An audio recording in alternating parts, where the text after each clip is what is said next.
more astrology, and it goes personal. Of course, you can really you can get a grip on the season at least, and just be prepared for that. There's ups and downs, and have compassion for yourself.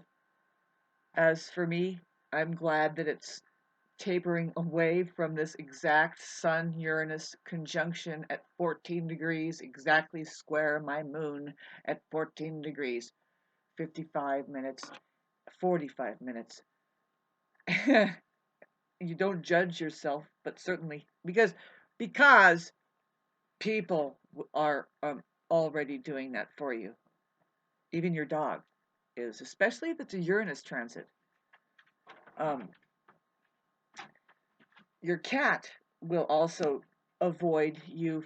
Anybody who has like a strong Uranus transit, um, Uranus affliction in their chart, if they were born with a, like, say, Mercury square Uranus, accident prone, um, communications wise, actually cars um, could be an issue a lot. They could be going through cars like Kleenex, or the electrical goes out, something like that. I'm serious. I mean, look at this. You can see, well, if they have a Uranus Mars square in their chart, as an astrologer beginner, you'll think, oh, okay, I'm not supposed to really go for, well, what was your freak accident that you had? If they're older people, they've been through their freak accident already, and God loves them and they lived. But it's like, yes, I almost was killed. I crawled up the side of the embankment and my head was hanging off, and but really unscathed compared to what happened, because it was like, other people don't really have that. They can live perfectly fine without experiencing that. And then, but you can go through these times. For me, it is Uranus. Let's talk about Uranus, the planet. Uranus is Aquarius rulership, same meaning. Both of them. It rules the truth of the truth. It's actually a higher octave of Mercury vibration, which Mercury is very mental and very mental. Gemini and Virgo are Mercury ruled, and they are mental people. It's hard to beat their intellect and the way they are analytical, and their minds. But you can with the Uranus. See, if they are not truth oriented, which Uranus has to do with the light of truth, the lightning. The lightning you grab on that is fueling all of our technology, and what Tesla was saying there. We are animated by this. It's a firmament. It's electrical. We are connected. Our hearts are beating this thing, and it makes or break our animation. It's holding everything together. It's electrical. Bottom line is a technology. It's like, it's non-physical. So that's Uranus. It's Aquarius. It rules the weirdest thing. It rules humanity itself, and that's again, we could be a technology. There could be an outer space. Anyway, my moon is in Aquarius. This is why I'm so strange, and it's in good aspect with my other planets. I'm an artist and all this other stuff, but it's right now being squared by Uranus, and I don't mind saying Uranus. Other people are like Uranus.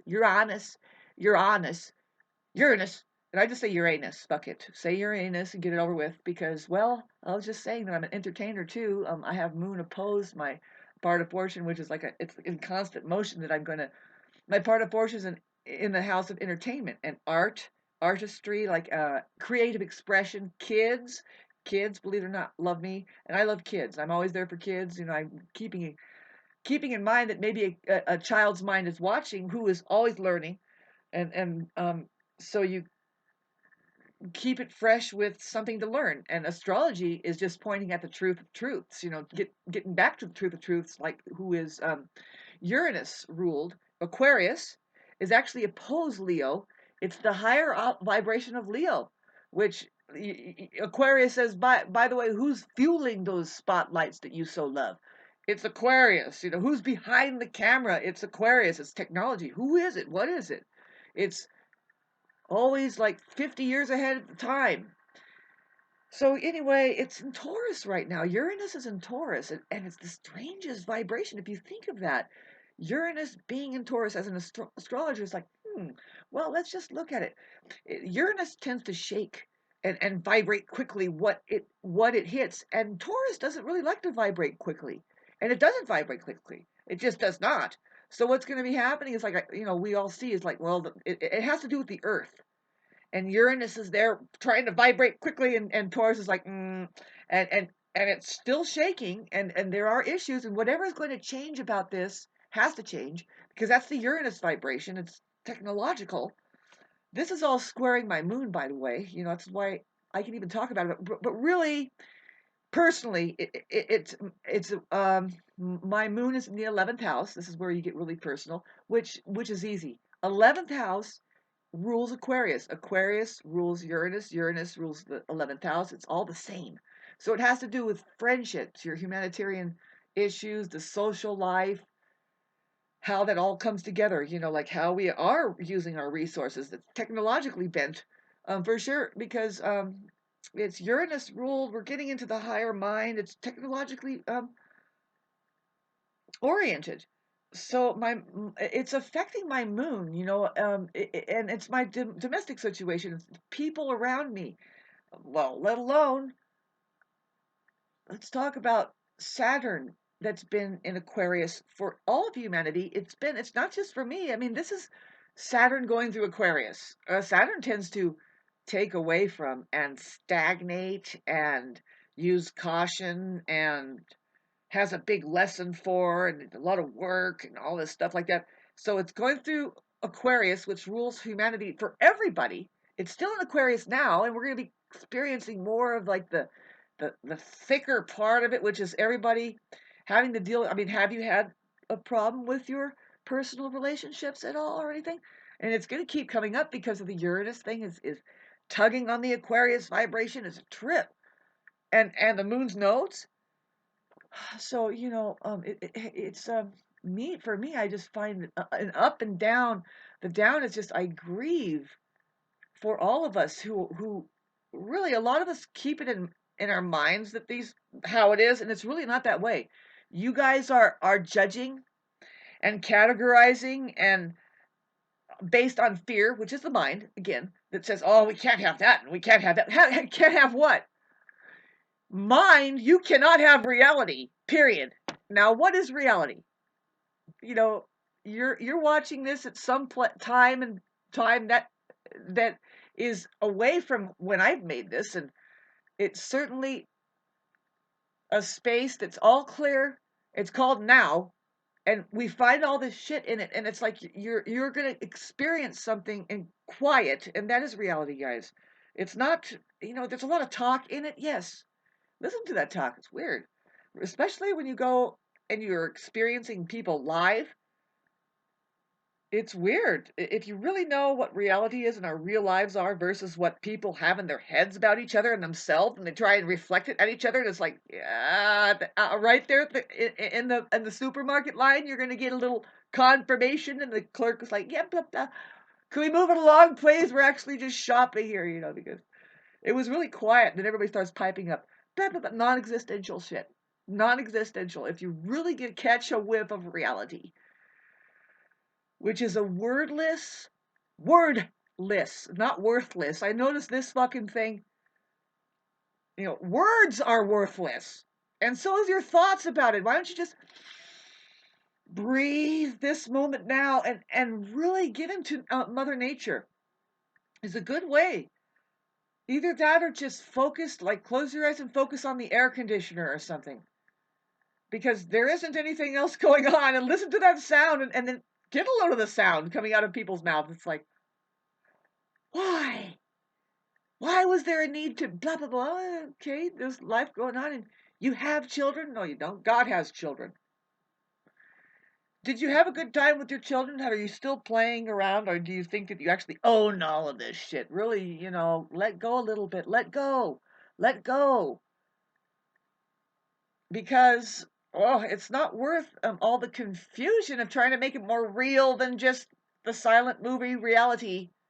Thanks for listening to this, but this is all part of the Taurus vibration rules. It is rumored that Buddha was a Taurus. And the big thing is really, it's just, there's an existential question. It's a big problem, a question, reality, existential, what do they call it? Identity problem or whatever. Really, it's just I am, and now what? What do I have? Well, the Buddha was looking for his own enlightenment when he already had it. It was after all went around the world and kind of got out of a monastery and then looked over at it and was sitting under a tree and just exhausted, takes a nap and wakes up, and somebody else is there that says, man, you look parched. You need a bowl of cereal? And it was like a little girl or somebody, and then she just dances away, and he's like, this is it. This is it. We have enough right now here. What else is more is there to be? And what are those people doing over there in the monasteries and everywhere else? It's just like the Buddha found himself in the meadow underneath the tree. Perhaps it was an apple tree, didn't look up. The Bodhi tree. Whatever tree. All trees are the Bodhi tree.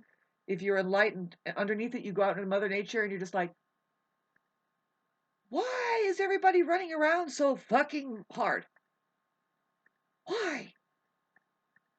The mind is one totally different way to look at things, and there's where you're getting into bad luck. You're getting into the negative, dark side of things, really. And astrology say, well, yeah, if you hang on to it like this is the way an Aries would be hanging on to the ego like that.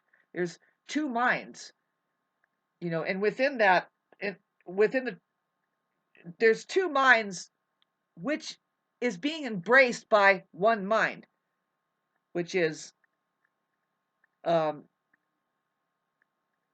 spirit. It's the space that contains all that is even beyond. And we don't talk about that much. I'm talking about the two minds that we can tangibly, boom. And then what's this? I could go,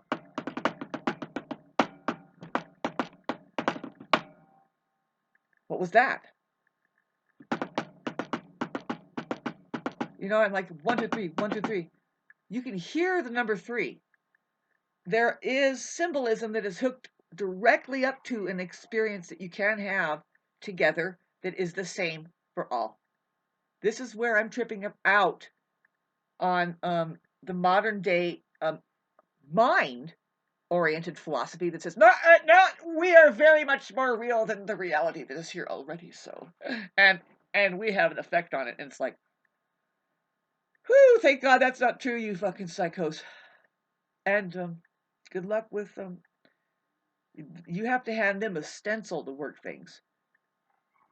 It's there. I just got to go get it. It's like, well, yeah, that is the truth.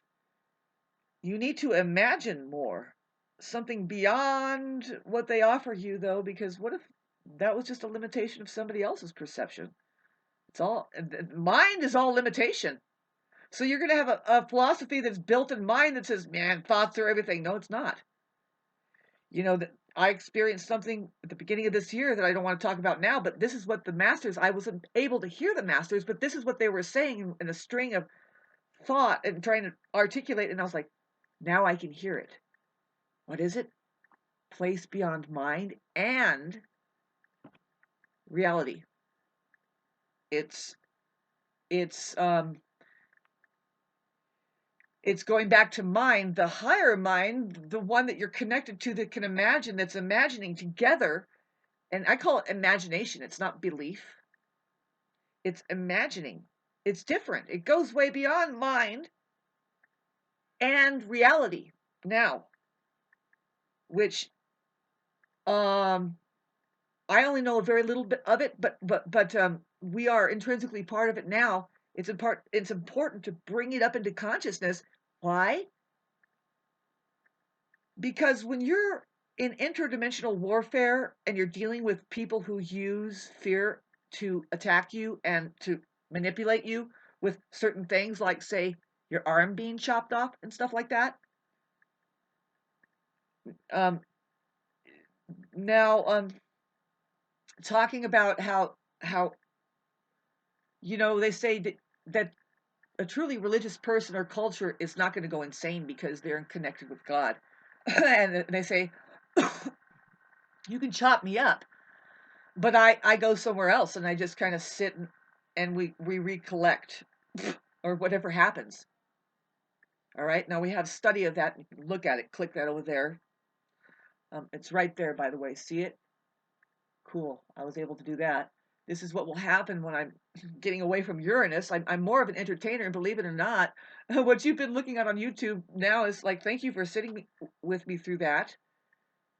It's going to gradually go into the fact that Uranus is trining my Venus, which I am under the rulership of Venus. 5 planets are under the rulership of Venus, which means I have 5 planets in either Taurus or Libra. I have 5 planets in Libra.